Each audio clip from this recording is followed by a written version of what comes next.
ខ្ញុំឃើញមានការវេទញែកបញ្ចេញមតិជាច្រើននៅក្នុងខ្ទង់ខមមិនដែលលោកអុកញ៉ាហូតជាបានបង្ហោះពាក់ព័ន្ធនឹងគាត់ថាចូលធ្វើទាហានពេលនេះគឺស្នេហាចិត្តខ្លាំងអីចឹងទៅណាអញ្ចឹង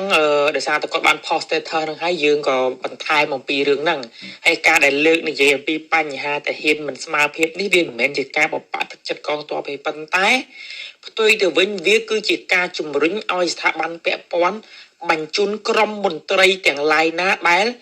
លេខស៊ីប្រាក់ខែរដ្ឋរាប់ឆ្នាំរាប់ខែមកហើយនេះត្រូវឲ្យពួកនឹងបញ្ចេញសមត្ថភាពពិតប្រាកដទៅបម្រើជាតិដូចខ្ញុំបានសរសេរខ្លះអញ្ចឹង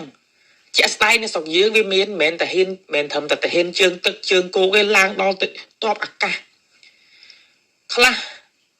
ខ្ញុំស្គាល់ច្បាស់ស៊ីប្រាក់ខែតែម្នាក់ឯងអត់គ្រប់ទេទាញប្រពន្ធទាញកូនចូលក្របខ័ណ្ឌរដ្ឋជាមួយគ្នាទាំងប្រពន្ធទាំងកូនទាំងបងប្អូនទាំងសាច់ញាតិមួយចំនួនអត់ដែលបានទៅចេញមុខទៅហាត់តបហាត់អីទេដេកស៊ីតែនៅផ្ទះរាប់ឆ្នាំហើយដល់តែម៉ោងជាក់ស្ដែងប្រទេសជាតិមានបញ្ហាអ្នកដែលស្លាប់អ្នកដែលពាក់លីច្រើនតែជាទាហានក្រីក្រទាហានអត់ខ្សែយើងឃើញដោយវីរៈកងទ័ពតង់ធានដែលគាត់ទៅតែអាយុ22ឆ្នាំដែលពាក់លីនឹងអញ្ចឹងឃើញទេទៅខាត់បានប្រមាណគេរុញឲ្យទៅជួមុខណាពលីជីវិតតែនេះក៏ជាការពលីដ៏ធំដែរដែលគាត់ខ្លះហាមជាងពួកតាហ៊ានកចាស់ក្បាលមួយចំនួនដែលស្នេហាជាតិខ្លាយបែបខ្លាំងខ្លាយនិយាយត្រង់អញ្ចឹងហ្មងច្រើនណាបងប្អូនហើយធិតពិតទៅដូចខ្ញុំក៏ដោយយូរអីក៏ដោយបើជាតិត្រូវការខ្ញុំអត់ខ្លាចក្នុងការចូលធ្វើតាហ៊ានទៅច្បាំងមួយកងទ័ពរបស់ចៅខ្ញុំអត់ខ្លាចទេប៉ុន្តែមុននឹងពួកខ្ញុំទៅតើអស់លោកប្រើប្រាស់នៅធនធានទាហានរបស់អស់លោកដែលចិញ្ចឹមពួកនឹងរាប់ខែរាប់ឆ្នាំមួយចំនួននេះឲ្យទៅជួមុខសិនពួកជាក់ស្ដែងវាអញ្ចឹងមែនមកដល់ម៉ោងហ្នឹងទាហានដែលនៅជួមុខច្រើនតែទាហានអត់ហ្មងបាទអត់ច្រើនតែទាហានដែលអត់មានខ្សែអត់មានខ្នងរឿងវាអញ្ចឹងហើយធិតប៉ាទៅយើងមានទាហានដែលមានជំនាញច្រើនណាជាពិសេសរដ្ឋដែលពាក់ព័ន្ធក្រសួងដែលពាក់ព័ន្ធទៅបញ្ជូនជាងគេគឺក្រមទាហានដែលបានទៅវឹកហាត់នៅស្រុកយួន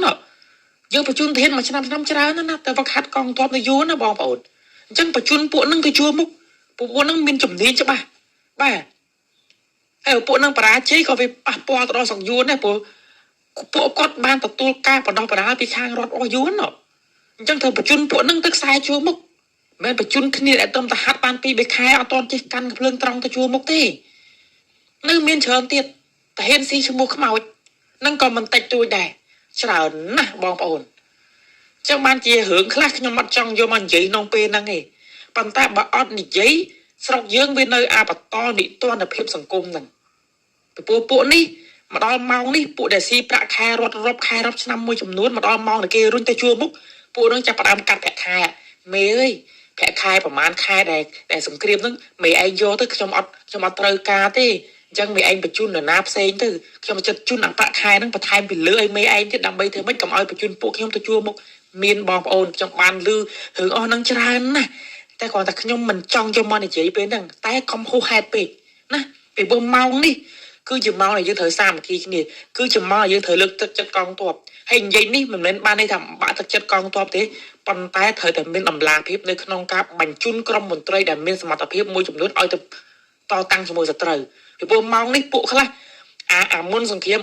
ជាពីខ្លាំងអ៊ូតចេះបកកែខាងជំនាញបាញ់ក្របពិតក្របអីដល់ទៅពេលសង្គ្រាមជាក់ស្ដែងថយទៅជួក្រួយអស់លីងរឿងពិតគឺវាអញ្ចឹងបាទអរគុណខ្ញុំឃើញមានការវេទញែកបញ្ចេញមតិជាច្រើននៅក្នុងខ្ទង់ខមមិនដែលលោកអុកញ៉ាហូតជាបានបង្ហោះពាក់ព័ន្ធនឹងគាត់ថាចូលធ្វើទាហានពេលនេះគឺស្នេហាចិត្តខ្លាំងអីចឹងទៅណាអញ្ចឹងដោយសារតែគាត់បាន post status ហ្នឹងហើយយើងក៏បន្ថែមអំពីរឿងហ្នឹងហើយការដែលលើកនិយាយអំពីបញ្ហាទាហានមិនស្មើភាពនេះវាមិនមែនជាការបបាក់ទឹកចិត្តកងទ័ពទេប៉ុន្តែផ្ទុយទៅវិញវាគឺជាការជំរុញឲ្យស្ថាប័នពាក់ព័ន្ធបញ្ជូនក្រុមមន្ត្រីទាំងឡាយណាដែលលេខស៊ីប្រាក់ខែរដ្ឋរាប់ឆ្នាំរាប់ខែមកហើយនេះត្រូវឲ្យពួកនឹងបញ្ចេញសមត្ថភាពពិតប្រាកដទៅបម្រើជាតិដូចខ្ញុំបានសរសេរខ្លះអញ្ចឹងជាក់ស្ដែងនៅស្រុកយើងវាមានមិនមែនតែហ៊ានមិនត្រឹមតែហ៊ានជើងទឹកជើងគោកឯឡើងដល់ទៅតបអាកាសខ្លះខ្ញុំស្គាល់ច្បាស់ស៊ីប្រាក់ខែតែម្នាក់ឯងអត់គ្រប់ទេទាញប្រពន្ធទាញកូន ចូលក្របខ័ណ្ឌរដ្ឋជាមួយគ្នាទាំងប្រពន្ធទាំងកូនទាំងបងប្អូនទាំងសាច់ញាតិ